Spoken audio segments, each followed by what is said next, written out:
Hey, what's up guys? DarkLogic here. It's time to talk about the biggest reveal that's happened in Attack on Titan, in my opinion, since the big basement revelation. According to the poll I did a couple weeks ago, this is what you guys said you wanted me to talk about the most, of all the other stuff that's happened over the past several chapters.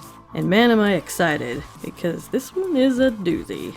Before I say anything more, of course, I gotta warn you guys that this video is gonna contain spoilers, so if you haven't read the latest chapter, then what are you doing with your life? Seriously though, if you don't want spoilers, you might want to click on something else. If you're all caught up though, then let's get to it. So, Eren. Let's talk about Eren. Eren. What are we going to do with this wild and crazy kid? This guy currently, as we speak, has possession of the Founding Titan, Attack Titan, and the Warhammer Titan. On top of that, he has Zeke and is able to access the full potential of the Founding Titan's power. And apparently, also possesses the power to transcend time thanks to the Attack Titan, making him ridiculously OP. Final boss form. Okay guys, so first of all, there's already a big theory out there, I'm sure you guys have heard of it. It's the time loop theory. This theory has been around for a long time, and to be honest, I don't really remember much of it. I know I've read it and seen videos about it before, but I didn't look it back up prior to doing this video, and I did that on purpose. So I'm actually not going to be talking about that particular theory in this video, and the reason is simple, because well, I feel like you guys come to this channel to hear my thoughts on things, and I'm really not that interested in just rehashing old theories or talking about other people's theories. I don't really watch a lot of other Attack on Titan videos anymore, or read a lot of the theories. I just kind of get on here to give you guys my thoughts on things. If you guys want to learn more about that theory, there are plenty of resources already out there for you to do that. So I don't really see the point in going over all the details of that theory again in this video. Well, this is going to have a lot to do with time manipulation and time travel and whatnot. I'm sure some things will probably be similar to the time loop theory, I don't know. It's a possibility it could have some influence because I am familiar with it. But in any case, this is going to be my take on things, and I hope you guys enjoy the video. And I hope it makes sense. Alright, so let's get started. First, let's talk about the big reveal. Eren's apparent ability to manipulate time. We don't know how Eren managed to access this power, or when he discovered he had it. We don't know if there are conditions to using the Attack Titan's time manipulation ability, or if someone simply has to possess the Attack Titan to do this. For example, does Eren have to be in contact with someone of royal blood? Does he have to have the Founding Titan? Does he just have to know that he can do this somehow? We don't know exactly what the criteria is for accessing this power. But if Eren could manipulate time at any moment, then this could have happened at any point in the story, really. The question is, when did he figure out he could do this? Did he learn this on his own, or did he figure this out from some memory he recalled? How did this happen? Of course, if all you need is the Attack Titan to potentially do this, then anyone who had possessed the Attack Titan at some point could potentially do the same thing that Eren is doing. So, and that's going to be important later on when I get more into this theory I have about Grisha. And while we've had no clues that Grisha or Kruger have done this, have manipulated time in the same way Eren has, there's also nothing telling us that it's impossible either. It does seem rather unlikely, as with all Titan abilities, I'm sure the user not only has to know they have the ability, but actually be capable of using it, as in having been trained or told how to use it. As we know, Titans are not all that easy to get the hang of. A person needs a lot of training to know how to use their Titan properly. We saw this with both Eren and the Merlian warrior candidates. So, if this ability is present just within the Attack Titan, if Grisha and Kruger were unaware that they could do this, it's unlikely that they would even try, because who would have thunk it? And if they did, it seems unlikely that they would be able to do it successfully, which makes me think that Eren must have learned how to do this through the memories of his predecessors, something that he ended up being able to access for whatever reason. So, but assuming one only needs to possess the Attack Titan to use this time manipulation ability, how and when would Eren have found out that he had this ability? I think to answer this, we have to go all the way back to what happened after the reveal in the basement. In the days following the discovery of Grisha's journals and the truth about the outside world, Eren basically had a mental breakdown. He started having flashbacks of memories that were not his. He was talking to himself, waking up screaming and crying. He was a mess. And this is of course where Eren really started to change. We know that Eren witnessed these memories as if he were his father, it seems. However, with this new reveal that Eren can essentially travel through time, it potentially gives this panel a whole other meaning. Remember the one with Eren sitting in place of Kruger as he's talking to Grisha, as he's experiencing these memories? Initially, it seems to be suggesting that Eren is reliving his father's memories so vividly that it feels like he's actually there. But if that were the case, does that mean that these are actually Kruger's memories he's experiencing? Or what if Eren is not simply experiencing these memories? What if he is influencing them as well? Does that even make any sense? We've seen that Eren can influence his father from the future while presenting in the past as some kind of ghost or vision that apparently only Grisha can see. This is not quite the same as A Christmas Carol, you know, where no one can see or hear Scrooge and the ghost. No, Eren can actually communicate with people in the past, it seems, if he really wants to. But can he also influence them by controlling the memory of the person that someone is talking to? Almost like Eren influencing Kruger from the future through the Attack Titan. In the same way it is suggested that Titan shifters from the past can somehow influence their future successors. Time doesn't just go in one direction in this story, obviously, so I think that's totally possible. Then again, if Eren possesses the Founding Titan's power and can use it to its full potential, which I'm assuming he can, since as of this very moment, he is in contact with Zeke and controlling the Wall Titans, it's definitely possible that he would be able to use the memory manipulation ability of the Founding Titan as well. Coupled with the ability of the Attack Titan to travel through time, what if Eren could use that memory manipulation ability to influence Grisha's memories from the past? What if this is a false memory and Kruger was saying something very different? The idea that Eren might be influencing Kruger one way or another from the future is also compounded by the fact that he ends the conversation with a plea to save Armin and Mikasa. I don't know if Eren, if he is behind that, did it on purpose or on accident, but I just wonder if Grisha remembered this years later when his young son made two friends who were coincidentally named Armin and Mikasa, those same two names that Kruger uttered years before. This would also explain why Grisha said this to Eren when he injected him with this serum and turned him into a Titan. With this new information, if adult Eren was influencing Grisha at this point in the timeline, then Grisha would be fully aware of Eren's influence on him at this point. It's possible that Grisha is giving young Eren the Attack Titan at the behest of his older version, the one that talked him into killing the Reese family. If Eren's been influencing Grisha, then I wouldn't be surprised if he made absolutely certain Grisha gave the Attack Titan to his younger self, and Grisha repeating what Kruger said to him suggests that Grisha was also made aware that his memories of Kruger may have also been influenced by the adult version of his own son. But how could this be possible? If Eren needs the Attack Titan to manipulate time, then how is he able to influence his father to give him the Attack Titan before he even had it? I guess the simplest answer is that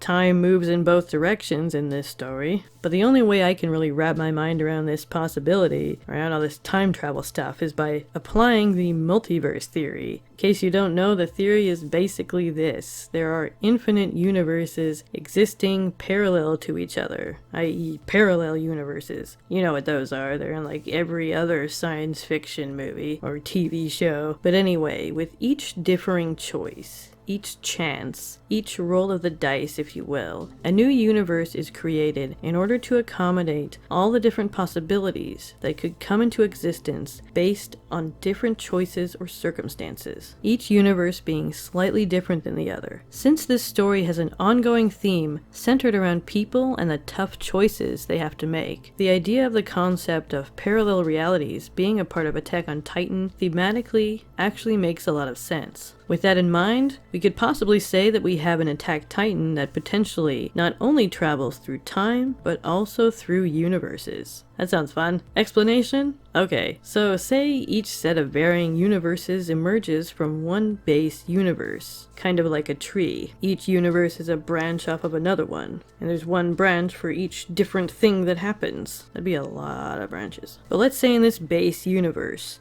Grisha did not force Eren to inherit the Attack and Founding Titan. I strongly believe that this could be a possibility because it never made sense to me for Grisha to give the Titans to Eren in the first place. And I always wondered why he decided to make that choice. It just doesn't seem in character, I guess. I assumed it was so Rhys, who saw his face and knows who he is and what he did, wouldn't find him and reclaim the Founding Titan. I suppose given Grisha's dedication to his cause in the past, it's not totally out of the realm of possibility that he would do that. However, we see when he hesitates to kill the Rhys family that he is not that dedicated anymore. His role as a doctor and the person he's become is far more important to him than carrying on Kruger's quest. That is, until Eren coerces him into carrying out the deed. I'm starting to feel like Kruger and Eren have more in common than just their first names. I'm really starting to think that Eren and Kruger have a far deeper connection than what we've been led to believe.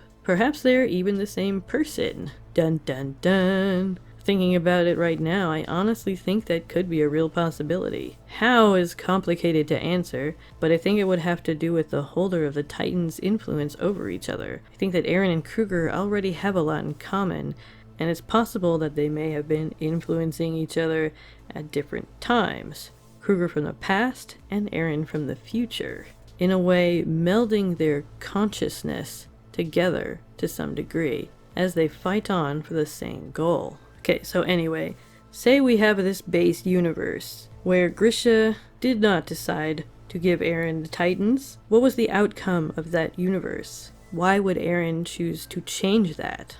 How would Eren even be able to come into this universe and travel through time if he didn't originally have the Attack Titan in this base universe? This is all very confusing. I think the only explanation for this also has to be that time not only is not linear, but very much like how Dr. Manhattan experiences time in Watchmen, as if everything is happening all at once. But anyway, the idea is that everything in the universe, every possibility that could possibly happen in the entire universe exists all at once, but it's only our experience of it that is linear. That's why Dr. Manhattan experienced time very differently than a regular human, because he was no longer tethered to the limits of human consciousness.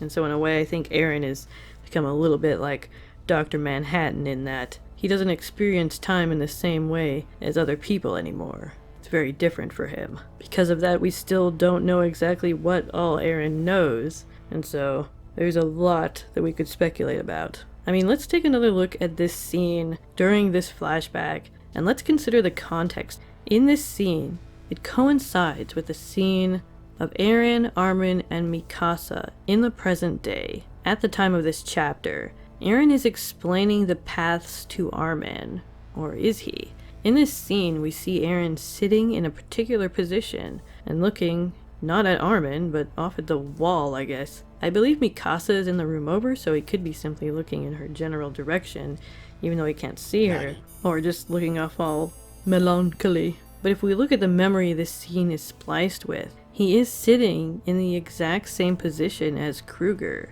and is having the exact same conversation. He even appears to be looking at Grisha while speaking to Armin, as he's looking in the same direction as Kruger is. It almost seems as though Eren's consciousness is weaving in and out of his reality and this memory with Grisha and Kruger. And then of course there is that moment when Kruger says Armin and Mikasa's name, clearly showing that memories in Attack on Titan are not linear at all, and can be accessed both from the past and the future. We also see that Grisha is very hesitant as well in this scene. He was hesitant to take on Kruger's quest, saying he wasn't fit for the job. He did not want to kill the Reese family, saying he was a doctor and it was against his nature. He did not want to give Eren the serum and turn him into a Titan, clearly, because he was sobbing profusely during that terrifying scene. Now that I'm looking at all this, I think I can see why Grisha really wasn't fit for the job.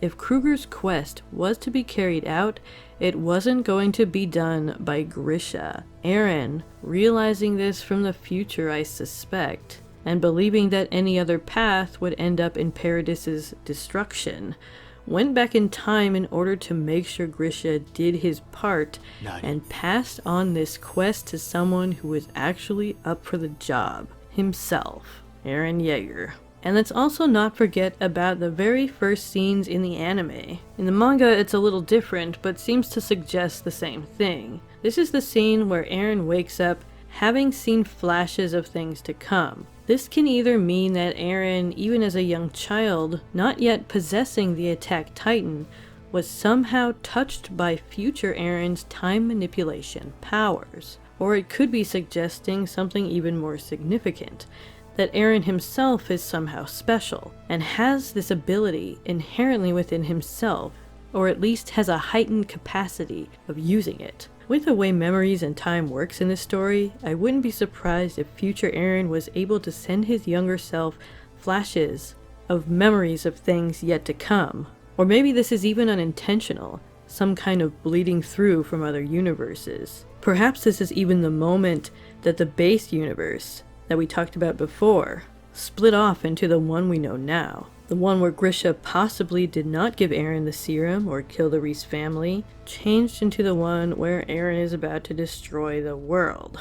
Now I feel like a lot of this supports a little theory I have that I talked about a bit in my last video. And that's the theory that Grisha might be the one to actually stop Eren somehow. Why would I think this? Well, here's a clip from my previous video, but I just have a feeling based on the fact that it's said more than once now in the story, referring to Grisha. You started this story, didn't you? Remember, Kruger said that to him when he convinced him to carry on his mission, and now Eren is saying this to him. So really, what it's trying to suggest is that this story, this is not Eren's story, this is Grisha's story. He began the story, and I'm starting to believe he will also be the one to end it.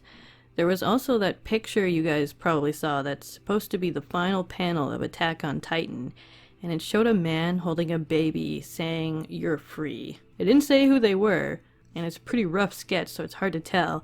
I know a lot of people think that it's Eren holding his child, or maybe some unrelated Eldian characters. My first instinct when I saw this, and I'm surprised I haven't seen more people think this as well, is that this is Grisha holding a baby Eren. The reason is because, well, it looks like them. I mean, it's hard to tell because it's just a sketch, but based on Grisha's hairstyle and the hairstyle of the man in the image, it looks very similar. And the baby, well, I mean, it's hard to tell because it's a baby, but it does look very much like baby Eren, which is an image we've seen emerge all throughout the story during various parts of the story. And I think it's a way of reminding us of Eren's humanity. So yeah, I'm convinced that this is Grisha holding Eren, telling Eren that he's finally free. Why and how that could be, I'm honestly not quite sure. I haven't thought this theory all the way through, but basically, with the Attack Titan's ability to time travel now, we don't know what is possible. If Eren found a way to manipulate time in this way, then I think it's within the realm of possibility that Grisha could do the same. I think we've seen in this story that time isn't linear, and the past, present, and future can kind of intertwine with the help of the Attack Titan. And with time not being linear, and with the possessors of Titans kind of living on within their hosts even after they die, who's to say Grisha couldn't somehow go back in time from being dead to change things in the past? Who knows? anything is possible at this point. Attack on Titan in and of itself is kind of like an alternate reality of our own world, even down to the map, which is literally the map of Earth inverted. So I wouldn't be surprised if there were multiple alternate versions of the events of Attack on Titan, each one based on the different choices our characters have made. So, you know, what would happen if Grisha didn't go out of the internment zone that day with his sister? What would happen if Grisha had never joined the resistance and met Dinah? What would have happened if Grisha had decided not to be a terrible father to Zeke? So much of the choices Grisha has made has shaped the way this story has turned out. In contrast, Eren had very little choices. He lost his home and his parents when he was only 9 years old. His father forced him to inherit the attack and founding Titan. Not to say that Grisha was totally free, he definitely wasn't. But it feels like every turn Eren has taken through his life has kind of been influenced by one person or event or another. And because of that, Eren was really robbed of the chance of being his own person, in a way. If the Titans themselves have wills of their own, and Eren is under the influence of that will, then the Eren we know is not entirely the real Eren. The Eren that could have been, if all this stuff hadn't happened to him. So, who knows? I would like to think that Eren would not choose to do this of his own volition, but then again, he did, hack those two guys up with a knife even before he got the Attack Titan. So maybe he is just a psycho killer, and Reiner was 100% right that he is literally the worst person to have the Founding Titan power ever. So we have these elements in place. The fact that Grisha is the one who, quote, started this story, and the image of the final panel, who I believe is likely to be Grisha and Eren. It just kind of makes sense to me that it would ultimately be on Grisha's shoulders to undo the mistakes he made in the past that led up to basically the end of the world. If Eren is able to influence Grisha through Kruger from the future, in a world where he wasn't even born yet, who's to say Grisha couldn't figure out how to influence Eren in a world where he's already dead? If Grisha and other Titan shifters, as has been suggested multiple times before, are able to, quote, live on inside their successors, then Grisha isn't even technically actually dead. So I feel like that's even more plausible than the idea with Eren going back in time to influence his predecessors. However, looking back on some of these chapters, I'm actually starting to think I was wrong when I said that Grisha had a lot of choices.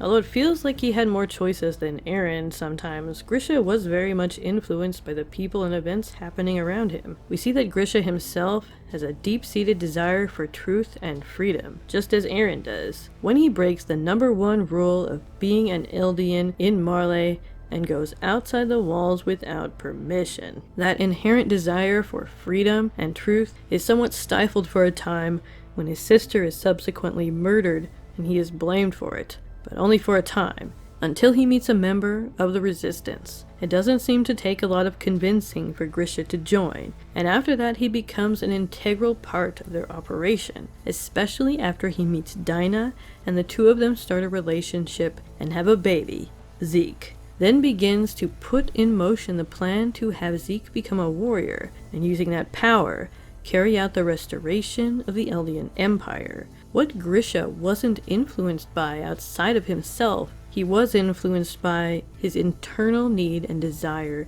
to chase truth and freedom. Again, just like Eren. Like father, like son, I suppose. I guess you could say we know where Eren gets it from. In that sense, Eren and Grisha do have a lot in common. The biggest difference between Eren and Grisha, though, is that Eren has much greater resolve to carry out his mission to save Paradis and the Eldian people. Grisha, in comparison to Eren, is actually a much weaker character. His will is not nearly as strong as Eren's, and this has been shown multiple times in the story. As I mentioned before, he was very hesitant to do all these things he ended up doing and had to be pushed into by some outside force, like Kruger or Eren. Kruger and Eren both had to remind Grisha of his anger and hatred in order to get him to do these things to carry on the mission to restore Eldia. So Grisha's resolve is not nearly to the level where Eren's is, who seems to have made the choice to use the rumbling in this way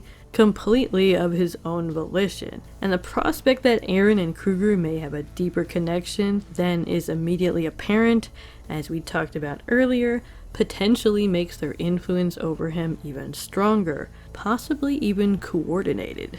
If it were up to Grisha, if he had made those choices solely on his own without the influence of these outside forces, whether that be Eren, Kruger, the Resistance, or the Marleyan government, I think Grisha is the kind of person who would have been perfectly happy living a normal life as a doctor and a father, presuming his sister would have never gotten killed. I think this is super interesting because it drives home the reality that even normal people can be pushed to do terrible things under certain circumstances. So my final conclusion for now is this. Eren and Grisha, while heavily influenced by the world around them, had also done their share of influencing the world itself. The line between being a victim of circumstance and being responsible for your own actions can be blurred at times. While they were both pushed and coerced in some instances, in inescapable ways, the fact of the matter is that both of them made choices that if they hadn't made, things would have turned out very differently. In the end, there is really no one person that can be blamed for what is happening right now in the story. Except perhaps for Eren, as he is kind of the one who pulled the proverbial trigger. And even that's kind of up for question. However, I would say that the fact Eren was capable of murdering 2 full-grown men as a child is definite foreshadowing to what has now come to pass. Eren was always capable of taking lives if he felt they had to be extinguished in order to save others, even before all of these outside influences entered into his life. However, when it comes to this story, the story of the person who brought about the end of the world, Grisha is indeed the key. If it weren't for Grisha going outside of the wall that day, who's to say any of this could have happened any other way? Kruger said it himself. If he hadn't done that, he would have had no reason to join the Resistance. He would have never met Dinah, and Zeke would never have been born. He would never have been sent to Paradis, and he would never meet Carla and had Eren. If Grisha had never made the choices he had made that day as a child, Eren and Zeke would have never had existed, and this entire scenario wouldn't even have been possible. So if there's a chance that Grisha could somehow go back and undo any of those decisions, he could potentially stop all of these things from happening. Grisha is the only person who could potentially do this, but judging by Grisha's weak will, he would have to have some kind of outside influence to push him in that direction. If Eren is able to persuade him so easily to go against his true feelings and what he really wants, which is to not be killing kids or anything like that, then he would need an equally strong force to push him in the other direction.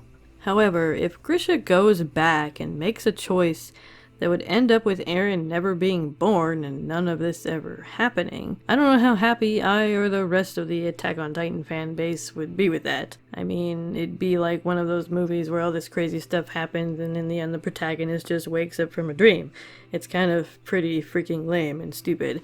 It would also go against my belief that the final panel is of Grisha and Eren, as of course if Eren is never born, this scene could never take place. What if this is some kind of weird abstract thing where Eren is holding himself as a baby? That would be kind of crazy and weird. But hey, Attack on Titan, anything's possible.